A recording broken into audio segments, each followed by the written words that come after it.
Now, this might sound like two completely different stories, but you're going to want to pay attention because they collide in ways that will absolutely blow your mind. In fact, let's just say that I hope you don't fall into a time slip during this story. What's going on? Welcome back, Midnight Mafia. Thank you guys so much for tuning in. And I want to do something new this episode. Right now in the comments, if you've been here before or it's your first time, let me know what type of story you want told for next week. I just think it would be kind of a cool thing. But, you know, hit the like button because I love you. But that's without any further ado, as of now, it's time to slip into a mind that's not our own. Let's go.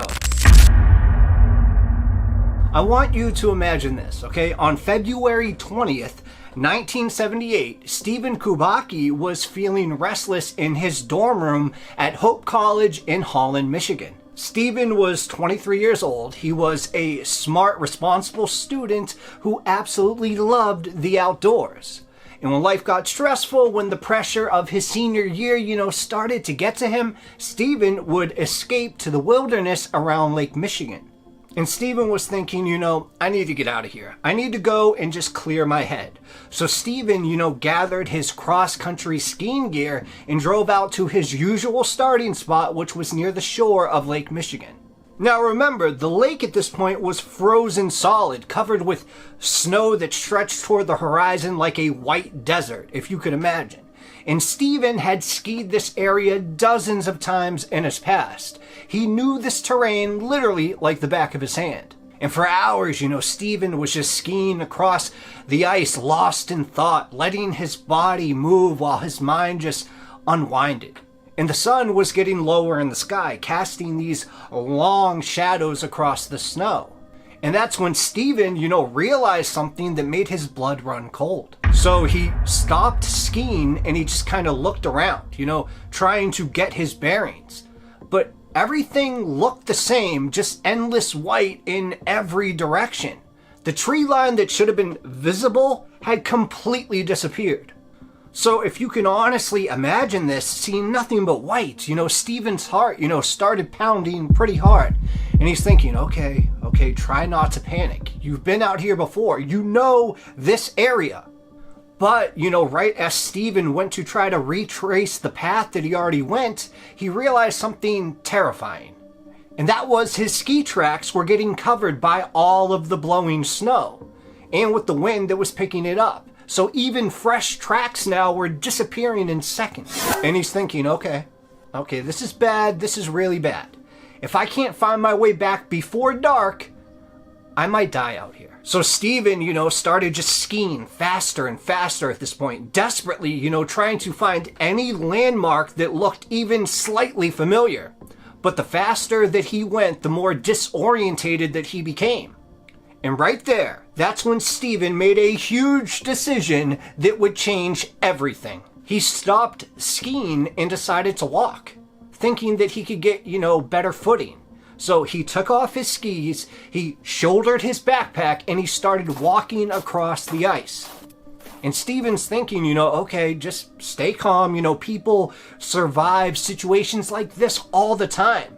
You just need to keep moving, stay warm, and eventually you will find your way back. But after walking for what felt like hours, Steven was just exhausted. His legs felt like lead, and he could barely feel his feet inside of his boots.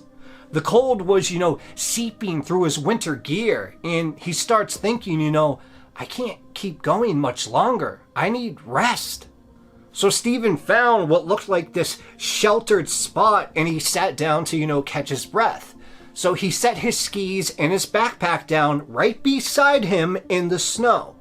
But as Steven was sitting there, he could all of a sudden feel his body start shutting down. The exhaustion and cold, they were overwhelming.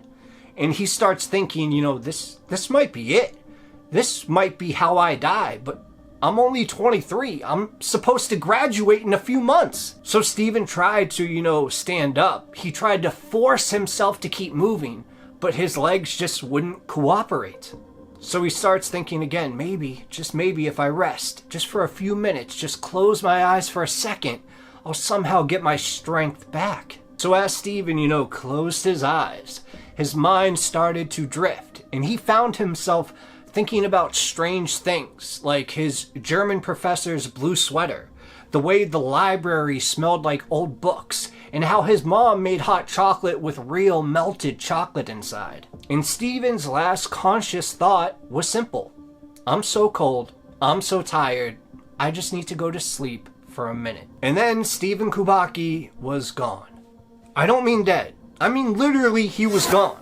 The next morning, two snowmobilers were cruising through that area when they spotted Steven's skis and backpack, sitting right in that abandoned snow area. So they looked around for any sign of whoever had left these items behind, but there was absolutely nothing. So they called the police, and when the police arrived, they opened the backpack and they found Steven's identification. And then search teams, ended up spreading out across the area and discovered a single set of footprints leading away from the abandoned gear toward the edge of the lake. And then the footprints, they just stopped. Not like someone had turned around, not like they'd been covered in fresh snow. They just ended right near the water's edge, as if Steven had simply, stepped into nothing and disappeared. So as you could imagine, the search team spent days combing over this area with helicopters, search dogs, and divers, and they found absolutely nothing. And rightly so, Steven's family was devastated. His mother kept calling the police and asking for updates. And she's thinking, how does a person just disappear? How do you lose a whole human being? And of course, his father relentlessly just spent, these hours driving across the shoreline, searching for any sign of his son. And he's thinking, Steve's tough. He's smart. Maybe he just made it to shore somewhere else and just got lost. But, as the days turned into weeks, even Steven's father started to accept what the authorities had concluded. And that was that Steven had fallen through the ice and drowned. So Hope College held a memorial service. They even issued Steven with a diploma in absentia, honoring the student who would never return to collect it himself. And that should have been the end of Steven Kubacki's story. Now we're going to switch it up to 720 miles away in Pittsfield, Massachusetts.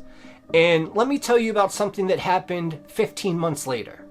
On the morning of May 5th, 1979, a motorist was driving down a quiet county road where he spotted a man walking along the shoulder. And the man kind of looked disorientated and confused.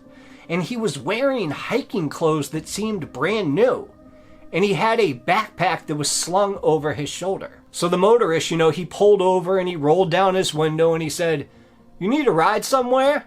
The man looked up and there was just something in his eyes. It wasn't panic exactly, but it was a deep confusion, like someone who had just woken up from the strangest dream possible. "Yeah," the man said. "Can you take me to the nearest payphone? I need to call my family." So now as they drove, the motorist tried to, make small talk, but the hitchhiker seemed lost in thought. And the hitchhiker is thinking, where am I? This isn't Michigan. This doesn't look like anywhere I've ever been. And finally, the driver asked, "Are you from around here?" And the man replied, "No, I'm from Michigan. At least, I think I am." So when they reached a gas station with a payphone, the hitchhiker got out of the car, thanked the driver, and the driver went off. His hands were shaking as he dropped the coins into the payphone. And then he dialed a number he somehow still remembered perfectly. The phone rang once, twice, and then a woman's voice answered the phone and said, "Hello? Mom?" the man said. And then his voice cracked on the word when he said, "It's Steven." There was a long pause on the other end of that line, as you could imagine. "Steven?" his mother whispered. "Steven, is that really you? We thought you were dead." And Steven's thinking, dead? How long have I been gone that they thought I was dead? And when Steven Kubacki walked through his family's front door later that day, it was like watching someone return from the grave. His mother collapsed into his arms, sobbing. His father stood there just staring, thinking, this is impossible. This can't be real. And over the next few days, as Steven tried to piece together what fully happened, he realized the full scope of what he had lost. He'd been missing for 15 months. His friends had graduated and already moved on. The world had continued without him. But the most disturbing part was the complete absence of his memory. Steven, would sit in his childhood bedroom, trying to force his mind to fill in the blanks. And, he's thinking, how do you lose 15 months? How does a human being just disappear from their own life? Naturally, the authorities questioned Steven, extensively. Detective after detective sat across from him in interview rooms asking the same questions over and over again. Where have you been? Who had you been with? How did you survive? And Steven, he could see them thinking, that this guy's lying. People don't just vanish for over a year and then reappear with no memory. It just doesn't happen. But you see, Steven's story never changed because it was the truth. He genuinely didn't remember anything beyond that moment when he closed his eyes in the snow, feeling cold and exhausted and just ready to go to sleep. And get this, the doctors who examined Steven were baffled.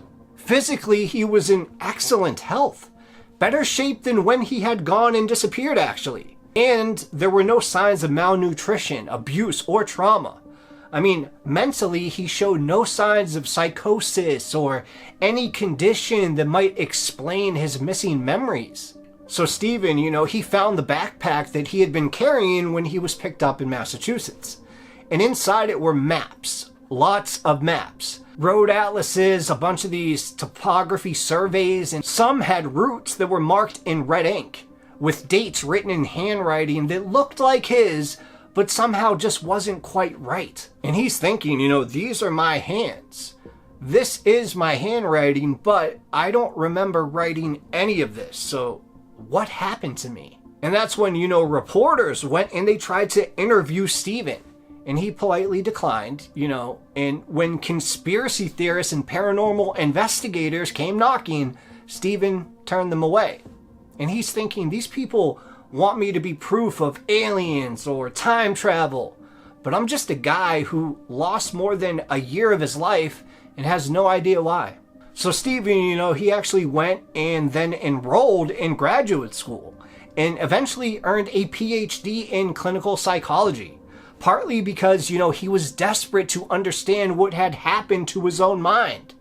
So he became a successful therapist, professor, and author. He got married, he had children, and he lived what appeared to be a completely normal life afterward. For over 40 years, Steven kept his silence about those missing 15 months. That is, until 2023. That's when Steven Kubacki, now 68 years old, finally published a book called The Disappearance. But here's the thing, okay? Even after breaking his decades-long silence, Steven still hasn't given the world the clear answers that everyone expected. The book, promises to reveal the untold truth behind one of the most baffling disappearances in American history. It talks about revolutionary organizations, spiritual encounters, and something about a person named Nathan T. But readers, hoping for a simple explanation where Steven went and, what he did for 15 months, are all still left wondering. Because even Steven admits that memory is unreliable, especially after trauma. He acknowledges that the human mind is capable of creating these elaborate stories to fill in gaps that are too painful or confusing to face directly. So here's the real question. Did something extraordinary happen to Steven during those missing months? Or did he suffer a complete psychological break that his mind later tried to make sense of with fragments of memory and imagination? And even now, after publishing the book, Steven himself isn't entirely sure what was real and what isn't. But think about it this way. If you were to step through a time portal, or if aliens were to abduct you, imagine if they, took you, you're up in a spaceship for 15 months, and then they put you back, just like every other, abduction story. You wouldn't remember much, if anything at all. Same thing if there are time slips or time portals. You would just be here, then you'd be here, and you'd be like, How'd I get to there? But what we do know for certain is this. Steven Kubacki went cross-country skiing on Lake Michigan in February 1978. And he remembered feeling cold, exhausted, and scared of being lost in this frozen darkness. He remembered collapsing in the snow, thinking he was about to die. And when he woke up in a field in Massachusetts 15 months later, with no memory of anything that happened in between, well, Steven just went through his life and eventually wrote that book called The Disappearance. You can look it up. But even in his own book, he never detailed exactly what happened to him during those 15 months. Maybe because he genuinely doesn't know. Or maybe because whatever he experienced was so disturbing that he's not allowed to tell. But here's the craziest part. 35 years after Steven vanished, my cousin, who's like a sister to me, ended up going to that exact same college, Hope College. And that's how I first heard about this case. So in the end, it's just funny how things kind of end up finding you, right? On a bright February morning in 2007, a man stood on the shoreline of Tasmania in Australia, staring out at the vast and unforgiving Tasman Sea. This wasn't an ordinary man, nor was this an ordinary journey. The figure, dressed in weathered gear and standing next to a kayak, was Andrew McAuley, a seasoned adventurer who thrived on danger. But what no one could have known at the time was that this would be the last time Andrew was ever seen alive. He was born in 1968, and Andrew always had been drawn to the edges of human endurance. A native Australian, Andrew didn't just climb mountains, he sought out the most treacherous peaks of them all. He didn't just paddle in rivers, he crossed seas. His feats were nothing short of legendary among adventure enthusiasts, and his thirst for the unknown seemed insatiable. Andrew had already completely jaw-dropping expeditions, such as climbing the icy peaks of the Himalayas and kayaking across unthinkable distances. But his ultimate dream, the one challenge that would solidify his place in history, was to cross the Tasman Sea alone in a kayak. Now, this is a feat so dangerous that only a handful of people had ever attempted it, and none under the same grueling conditions Andrew had planned. Now, by the time he launched his kayak in January 2007, Andrew was well prepared, or so it seemed. I mean, he had spent years meticulously planning his 1,600-kilometer journey from Tasmania to New Zealand. His kayak was specially modified, equipped with a watertight sleeping pod, a GPS locator, a satellite phone, and even emergency flares. He'd practiced capsizing and self-rescue drills countless times. Every detail was accounted for. But no amount of time and preparation could fully account for the sheer power and unpredictability of the Tasman Sea. And for nearly a month, Andrew battled relentless waves, freezing temperatures, and the isolation. Updates from his satellite phone painted a picture of a determined but yet exhausted man. Friends and family cheered him on from afar as he inched closer to his goal. And by February 9th, Andrew was just 80 kilometers away from New Zealand, a remarkable achievement. But then, everything went silent. You see, at 7:15 p.m., maritime authorities received a chilling, static-filled radio transmission. A garbled voice, barely audible, called out, "I need help." The message was incomprehensible, but one thing was clear. Something had gone terribly wrong. So authorities scrambled to locate Andrew, but their efforts were delayed. Some believed the call to actually be a hoax, while others struggled to pinpoint his location due to the poor signal. And as hours turned into a full day, the search intensified. And then, on February 10th, Andrew's kayak was found, floating upside down in the frigid waters of the Tasman Sea. The discovery of the kayak only deepened the mystery. The craft was damaged but still intact, and Andrew's emergency equipment was missing. Where was his GPS locator? Had he used his emergency pod? Questions piled up faster than the answers could come in. And coroner Michael Savage later revealed that Andrew had been regularly reporting his position via radio before the distress call. So it was speculated that his kayak had capsized during the night, and in his attempt to escape, Andrew may have become separated from his equipment. The most heartbreaking detail? Experts believe he was mere hours from reaching land when disaster struck. And the delay in launching a full-scale rescue operation came under intense scrutiny. Some wondered if Andrew's life could have been saved had the distress call been taken a lot more seriously. But with no body and no concrete evidence, the truth of what happened in those final moments remains a haunting mystery. Andrew McAuley's story didn't end with his disappearance. His life and incredible journey inspired the 2008 documentary Solo, Lost at Sea. The film features archival footage, interviews with Andrew's loved ones, and a haunting recreation of his final voyage. And through this film, viewers get a glimpse of the man behind the legend, a man who was willing to risk everything for the thrill of the unknown. And to this day, Andrew McAuley's disappearance remains one of the most chilling unsolved mysteries in the world, especially of extreme adventure. He was an extraordinary man who dared to chase his dreams across the most dangerous waters on Earth. And yet, his story serves as a reminder of the fragile line between ambition and tragedy. So thank you guys so much for listening to this, and let me know your theories below, but also let me know what type of story you want me to tell overall, and especially for next week. And after that, there's not much more to say because I love you guys. Get ready. I know it's early for Hell Month, coming out third time in October. That's all I got for you guys today. Cheers.